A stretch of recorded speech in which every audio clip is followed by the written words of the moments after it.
जय श्री जगन्नाथ। जय श्री पंचसखा। तो आज हूँ आम एकादश भक्तमेली। एकादश भक्तमेली केवल नुहे तो गोटे मेली रे दुई दुईटा कार्यक्रम हुए।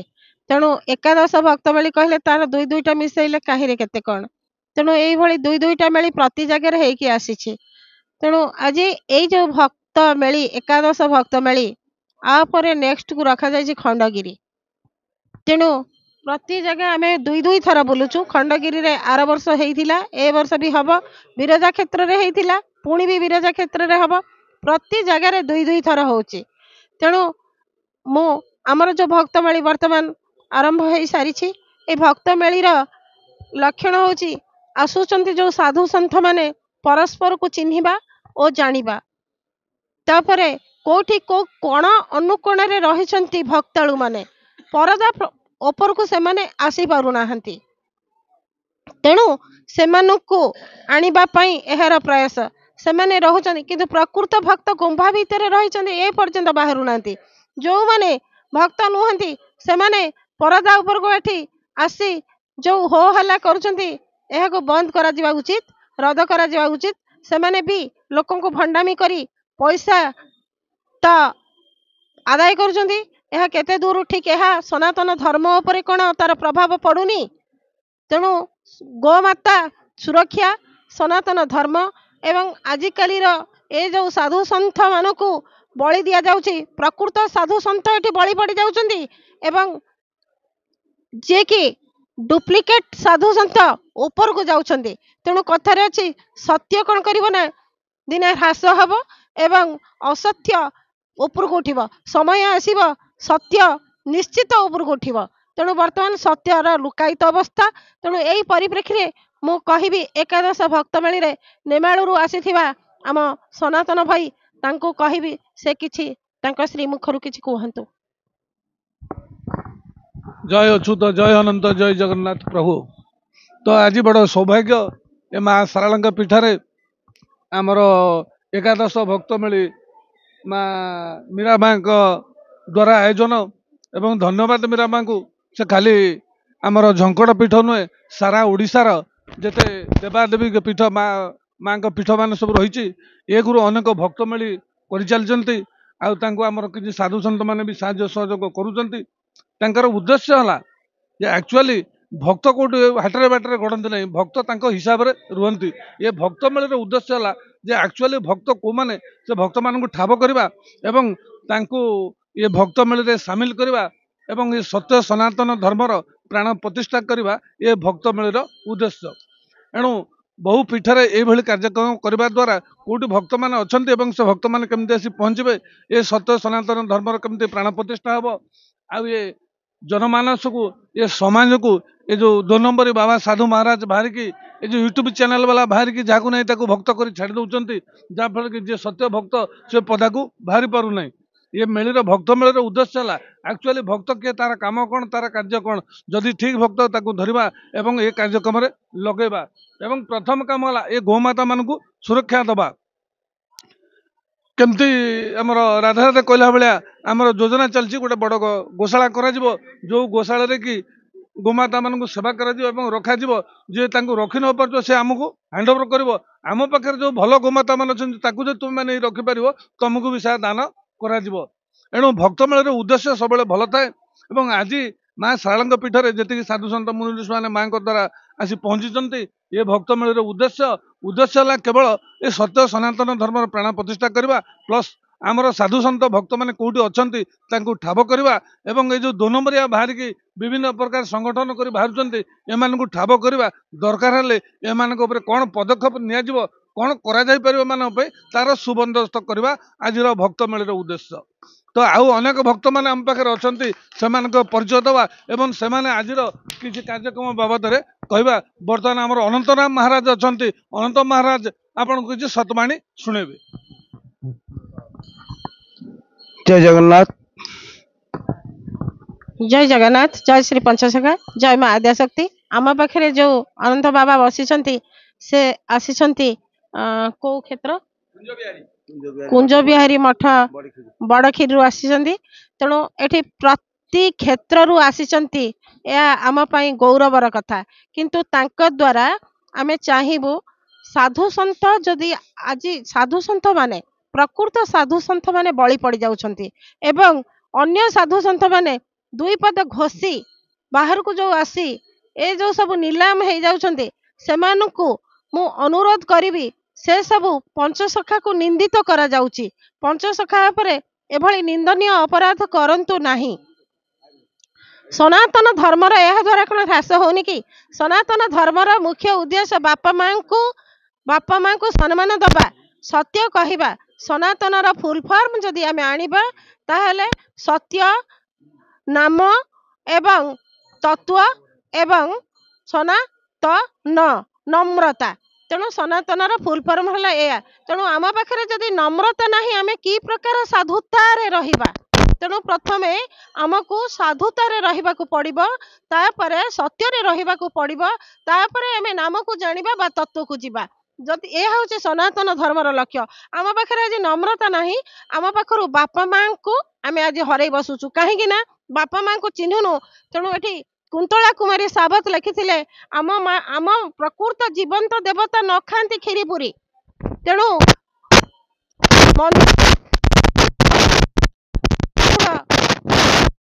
तेणु जीवंत देवता बापा माँ जब बापा माँ को सम्मान दि जाऊनी बापा माँ को जदि आमे चिन्हि पारुनु बापा माँ को जदि खाइबा को दउनु ताहले आमे सब योग्य संत पृथ्वी पृष्ठ रे रही भारत वर्ष को आमे माने अलौकिक लीला देखेइबो तेणु गोमाता जो बद्ध होची गोमाता बद्धर कारणर पछरे किए कहार हाथ अछि बड़ बड़िया को एठी जवाब नाही जे तेलिया मुंडरे तेल ढालिबा आजिर समाजर प्रकृति तेणु एठी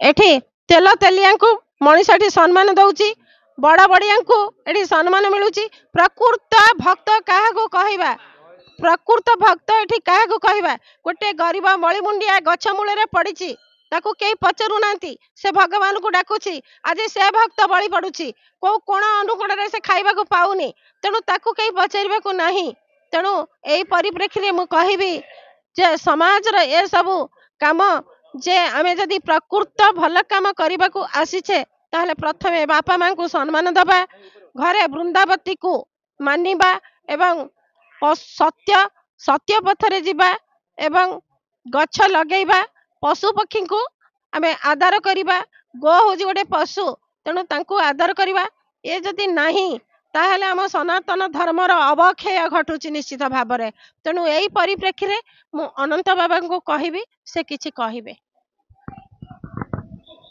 जय जगन्नाथ जय पंचसखा। आज आमे माँ शारदा पीठरे बसीचे एकादश भक्त मेली रे आमे आज उपस्थित अच्छे।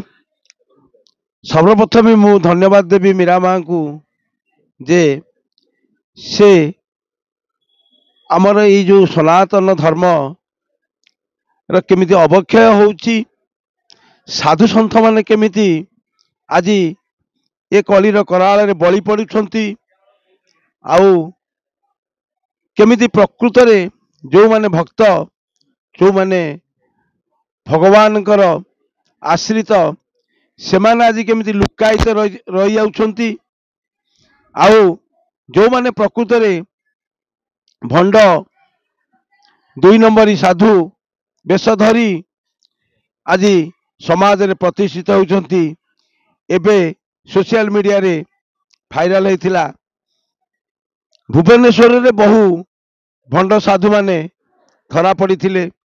खाली भुवनेश्वर रे जो भंड साधु माने धरा पड़ते सेतिकी नुहे आम भितर भी मध्य जो साधु माने अछंती सेमानक भितर मध्य सेही भली भंड साधु बहु अछंती जो माने कि लुकायित भाव रे अछंती निजको बजार रु काठ माली किनी देई निज बेकेरे पकई महापुरुष मध्य तांका पई लगी ए काठ मालिया हत होई जिवे जोबरा घाट रे सार जोबरा घाट होउची एई साधु संत जोटी एकाठी हेबे प्रकृत साधु संत जोटी एकाठी हेबे सेही हेउची जोबरा घाट आ जोबरा घाट को नाही।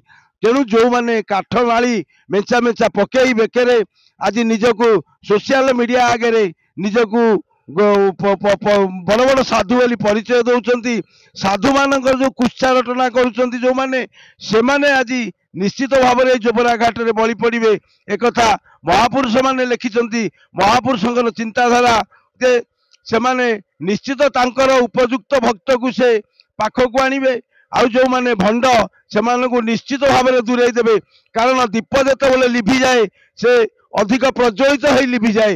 ତେଣୁ ଆଜି ଯୋଉମାନେ ନିଜକୁ ବଡ ବୋଲି ମନେ କରୁଛନ୍ତି ତାଙ୍କର ଲିଭିବାର ସମୟ ଆସିଗଲାଣି। ତେଣୁ ସନାତନ ଧର୍ମକୁ ସମସ୍ତେ ବାଡେଇ ହେଉଛନ୍ତି। ଯୋଉ ଭଣ୍ଡ ମାନେ ଆଜି ସନାତନ ନାଁରେ ମିଥ୍ୟା କଳଙ୍କ ଦେଇ ନିଜକୁ ପ୍ରତିଷ୍ଠିତ ହେବା ପାଇଁ ଚେଷ୍ଟା କରୁଛନ୍ତି। ତେଣୁ ସନାତନ ଶବ୍ଦର ଅର୍ଥ କଣ ସେମାନଙ୍କୁ ଜ୍ଞାନ ନାହିଁ। ତେଣୁ ସହରେ ହଉଛି ସତ୍ୟ, ନ୍ୟାୟରେ ନ୍ୟାୟ, ତରେ ତତ୍ଵ, ନରେ ହଉଛି ନ୍ୟାର୍ଯ୍ୟ। ତେଣୁ ଯିଏ ପ୍ରକୃତରେ ସାଧୁ ତାଙ୍କ ପାଖରେ ଏଇ ଚାରୋଟି ଗୁଣ ଯାହା ପାଖରେ ଥିବ ସେଇମାନେ ହେଉଛନ୍ତି ସାଧୁ। ଆଉ ସନାତନୀକୁ ବଞ୍ଚେଇ ରଖିଛନ୍ତି ପ୍ରକୃତରେ ସେଇ ସାଧୁମାନେ। ଯୋଉ ସାଧୁମାନେ ସତ୍ୟ, ନ୍ୟାୟ, ଧର୍ମ, ଅନ୍ୟାୟକୁ ପ୍ରଶ୍ରୟ ଦିଅନ୍ତି ନାହିଁ, ସେଇମାନଙ୍କ ଏଇ ଲକ୍ଷଣ ଯୋଉ ସାଧୁମାନଙ୍କ ପାଖରେ ଅଛି ସେଇମାନେ ହିଁ ପ୍ରକୃତରେ ସାଧୁ। ଆଉ ଯିଏ ସବୁବେଳେ କ୍ରୋଧାନ୍ୱିତ ସାଧୁଙ୍କର ଲକ୍ଷଣ ନୁହେଁ। କୌଣସି ଜିନିଷ, କୌଣସି ବାକ୍ୟକୁ ସେ ଶୁଣି ନିଜକୁ ନତମସ୍ତକ ହେଇଯାନ୍ତି। ଏହି ସବୁ ଲକ୍ଷଣ ଯୋଉ ସାଧୁମାନଙ୍କ ପାଖରେ ଥାଏ ସେମାନେ ପ୍ରକୃତରେ ସାଧୁ। ଆଉ ଯଦି ଭଣ୍ଡ ସାଧୁ ହେଇଥିବେ ତାହେଲେ ସେ ଯଦି ଗୋଟେ ଟପିକ କଣ ଶୁଣିଦେଲେ ସେ ହଠାତ୍ କ୍ରୋଧାନ୍ୱିତ ହେଇଯାନ୍ତି। କ୍ରୋଧାନ୍ୱିତ ହେଇଯାଇ ସୋସିଆଲ ମିଡିଆ ଆଗରେ ସବୁ ନିଜର ବଢିମା ପ୍ରକାଶ କରନ୍ତି, କିନ୍ତୁ ନିଜର କିଛି କର୍ତ୍ତବ୍ୟ ନଥିବ ତାର ପ୍ରତିରୋଧ କରିବା ପାଇଁ। ତେଣୁ ସେଇମାନେ ଆଜି ବଳି ପଡିବେ। ମହାପୁରୁଷ ମାନେ ଲେଖିଛନ୍ତି, ମହାପୁରୁଷ ମାନେ ଯୋଉ ପଞ୍ଚ ମହାପୁରୁଷ ଆମର ଅଛନ୍ତି ତା ବ୍ୟତୀତ ଆହୁରି ମଧ୍ୟ ଅରକ୍ଷିତ ଦାସ, ଏମିତି ବହୁତ ମହାପୁରୁଷ ମାନେ ଏ ଉତ୍କଳ ମାଟିରେ ଜନ୍ମ ନେଇଛନ୍ତି। ଯେତେବେଳେ ଧର୍ମର ବିପର୍ଯ୍ୟୟ ଘଟିବ, ଯେତେବେଳେ ଅଧର୍ମ ସଂସାରରେ ବ୍ୟାପିଯିବ, ସେତିକିବେଳେ ମହାପୁରୁଷ ମାନେ ନିଜର ଚେତାବନୀ ସ୍ୱରୂପରେ ମାଳିକା ମାନେ ରଚନା କରିଦେଇ ଯାଇଛନ୍ତି। ଚେତାବନୀ ଦେଇ ଯାଇଛନ୍ତି, ତାକୁ ଆମେ ନିଶ୍ଚିତ ଭାବରେ ସେ ଆଜି ପ୍ରତିଫଳିତ ହଉଛି, ତା ଆଜି ସତ୍ୟରେ ପରିଣତ ହଉଛି। ଦେଖିବେ ନିଶ୍ଚିତ ଭାବରେ ସେଇ ଯୋଉ ଭଣ୍ଡ ସାଧୁମାନେ ଆଜି ବିଭିନ୍ନ ସାଧୁମାନଙ୍କର କୁତ୍ସାରଟନା କରୁଛନ୍ତି। ଆରେ ତମେ ଯଦି ପ୍ରକୃତରେ ସାଧୁ ତାହେଲେ ସାଧୁମାନଙ୍କର କୁତ୍ସାରଟନା କେମିତି କରୁଛ? କାରଣ ସାଧୁମାନେ ହଉଛନ୍ତି ତମର ଭାଇ, ଗୁରୁ ଭାଇ। ଯଦି ତମେ ଗୁରୁ କରିଛ ତାହେଲେ ପ୍ରକୃତ ସାଧୁମାନେ ହଉଛନ୍ତି ତମର ଗୁରୁ ଭାଇ। ତାହେଲେ ଯଦି ତମେ ଗୁରୁ ନ କରିଛ ତାହେଲେ ତମେ ଭାଇ ବୋଲି ଗ୍ରହଣ କରୁନା। ତେଣୁ ତମେ କେବେ ଗୁରୁ କରିନା। ଯଦି ଗୁରୁ କରିଥାନ୍ତ ତାହେଲେ ନିଶ୍ଚିତ ଭାବରେ ଭାଇକୁ ସମ୍ମାନ ଦିଅନ୍ତ। ତେଣୁ ଆଜି ଏଇ ଯୋଉ ବିପର୍ଯ୍ୟୟ ଦୁର୍ଦିନରେ ଆମେ ସମସ୍ତେ ଚେଷ୍ଟା କରିବା এইଭଳି ଭଣ୍ଡ ସାଧୁଙ୍କ ଠାରୁ ଦୂରେଇ ରହିବା। ଆଉ ଏଇ ଯୋଉ ସୋସିଆଲ ମିଡିଆରେ ସବୁ ବିଭିନ୍ନ ପ୍ରକାର ସାଧୁଙ୍କ ନାଁରେ ଯୋଉ କୁତ୍ସାରଟନା ଚାଲିଛି ତାକୁ କେବେ ଆମେ କର୍ଣ୍ଣପାତ କରିବା ନାହିଁ। ଯଦି ଆମେ କର୍ଣ୍ଣପାତ କରିବା ନିଶ୍ଚିତ ଆମେ ବି ମଧ୍ୟ ସେଇ ବିପଦର ସମ୍ମୁଖୀନ ହେଇଯିବା।